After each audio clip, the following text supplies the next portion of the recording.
सोलापूरच्या सांगोल्यात EVM machine जाळण्याचा प्रयत्न, बागलवाडी मतदान केंद्रावर धक्कादायक प्रकार, मशीन जाळणारा एक जण पोलिसांच्या ताब्यात। हातकणंगलेमध्ये मतदान केंद्रावर जोरदार राडा, धैर्यशील माने आणि सत्यजित पाटलांचे कार्यकर्ते भिडले, पोलिसांच्या हस्तक्षेपामुळे अनर्थ टळला।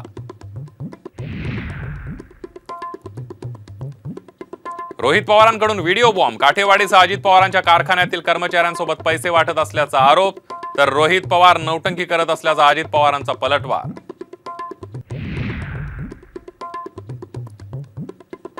दत्ता भरणे गावकऱ्यांना दमदाटी करत असल्याचा रोहित पवारांचा आरोप, तर कार्यकर्त्यांमधील वाद सोडवत होतो भरणेंचं स्पष्टीकरण।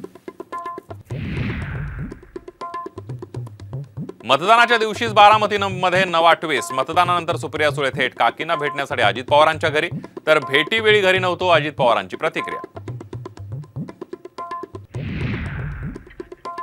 आणि ईव्हीएम हॅक करून देतो सांगत अंबादास दानवेंकडे 2.5 कोटींची मागणी, सैन्यात नोकरीला असणारा मारुती ढाकणे पोलिसांच्या ताब्यात।